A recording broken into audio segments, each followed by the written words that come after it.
Hello and welcome everyone. This is Minu at AngloLink. Today's video is about word order.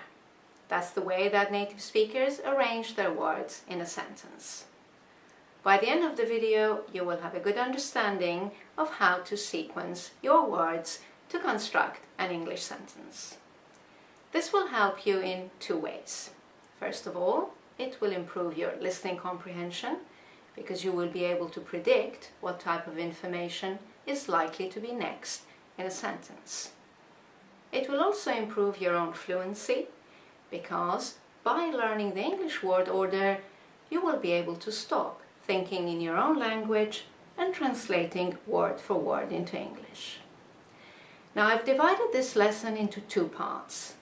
In the first part, we're going to look at sentence structure, and in the second part, we're going to look at the position of adverbs, like usually, currently, sometimes, etc.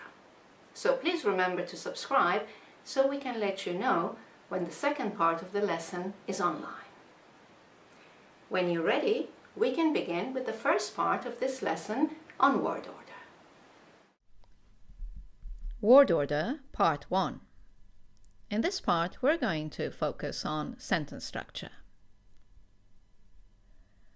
The most common order of the different elements of a sentence in English is who, what, where, when, how, and why. Who, what, where, when, how, and why. A sentence usually begins with who, that's a subject, followed by what, a verb. For example, John called, or the bus returned. Notice that the subject can be a person or a thing. Now, some verbs require an object. The object is also part of the what element, so make sure you keep the verb and its object together. Some verbs take a direct object. For example, John ate breakfast. The bus hit the tree. And some verbs take an indirect object. That's an object that comes after a preposition. For example, John spoke to Julie, or the bus collided with the tree. Now, once you have your basic structure with who and what, you can add the other elements in the following order: where, when, how, and why. Now, not every sentence will have all these four elements. There will be a selection of them in each sentence.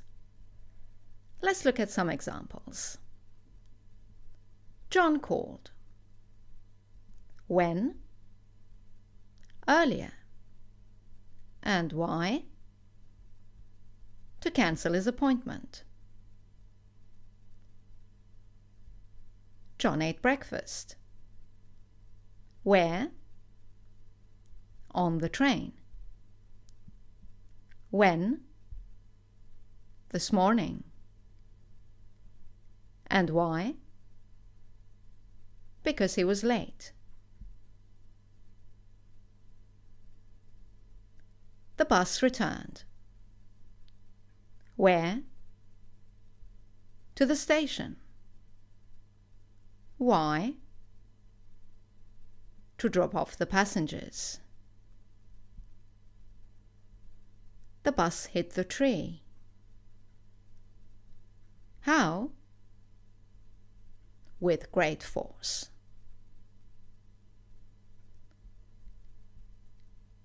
Now, if one of these elements is composed of different parts, we usually go from the smaller unit to the larger one.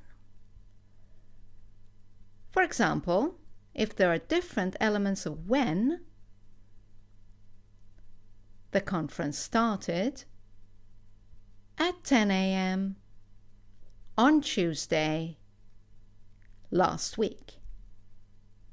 the smaller element of when, time at 10 a.m., day on Tuesday, and then week, last week. If you have different elements of where, once again, we go from the smaller one to the larger one. They live in a flat, in a big city, in India. A flat, the city, and then the country. Right, there's a specific case I'd like to mention now. You may occasionally hear a sentence start with an element other than who. This happens when you want to emphasize that element, and remember that your voice should emphasize it as well. And in written form, you should separate that element from the sentence with a comma.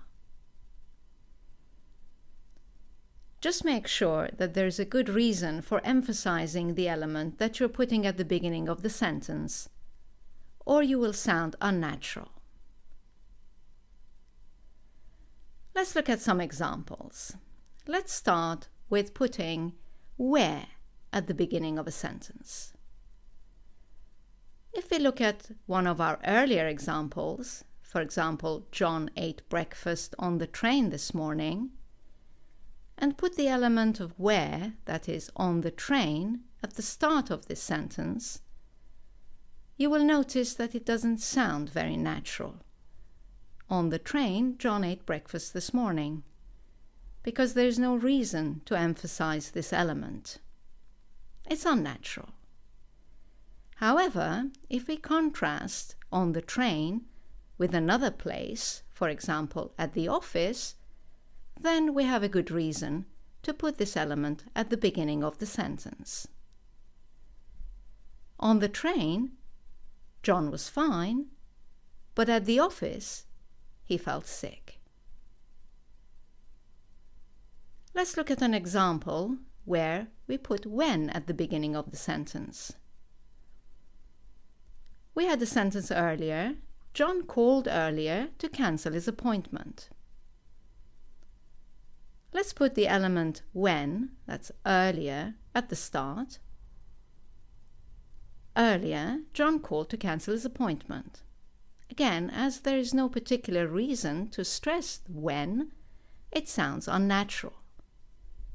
However, if we contrast the two times, for example, earlier with now, then we have a good reason to put the time at the start of our sentence. Earlier, John felt sick, but now he's all right. Let's have a look at putting the element how at the beginning of the sentence.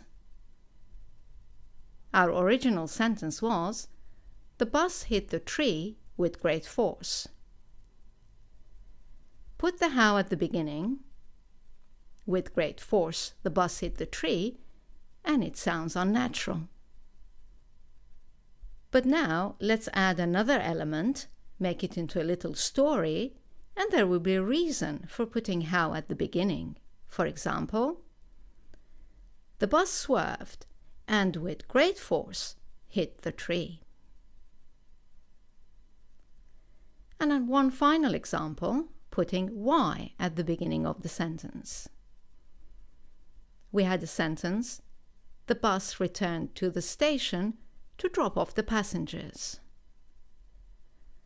Let's move the element why to the beginning. To drop off the passengers, the bus returned to the station. Once again, it sounds unnatural. But now let's emphasize the reason a bit more. For example, to drop off the passengers safely, the bus returned to the station. And it sounds fine. So remember, you can start a sentence with another element than who, what, but you have to have a good reason for it.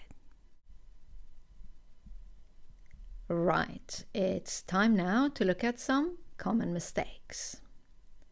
The first common mistake is separating the who from the verb or the verb from the object. Let's look at an example. You hear, "We 2 years ago bought this car." Let's color the elements. And you notice immediately that the element when is in the wrong place. It has separated the who from the what. You must avoid this. So let's put it in the right place. We bought this car 2 years ago. Let's look at another example. Sam ate slowly his meal. This time, an element, how, has separated the verb from its object. Look at them in colors. Sam ate slowly his meal. Ate and his meal are both parts of the element what, and they should stay together. So let's move slowly to where it belongs. Sam ate his meal slowly. The second common mistake is mixing the order of where, when, how, and why. Let's look at some examples. We drove at the weekend to the seaside. If we bring the colors in, you will see immediately what's gone wrong. The where and the when are in the wrong place. The correct order is we drove to the seaside at the weekend. Let's look at another example. He goes by train to work. Once again, the where and the how have been switched. The correct order is he goes to work by train. Let's look at a third example. They contact everyone because it's easier by phone. If you look at the colors, you notice that the why has come before the how. So let's switch them. They contact everyone by phone because it's easier. And one final example. She went to town to post her letters this morning. What's gone wrong is that the why, once again, has come before the when. Let's put them in the right order. She went to town this morning to post her letters. Well, that's all for part 1 of our video on word order. I hope you've enjoyed it. As you know, you can now go to our website, anglolink.com, to review this point with further examples and online exercises. And please also remember to rate, comment, and subscribe. Thank you for watching, and I look forward to seeing you in part 2 of our video on word order, where we will be looking at position of adverbs. Bye now.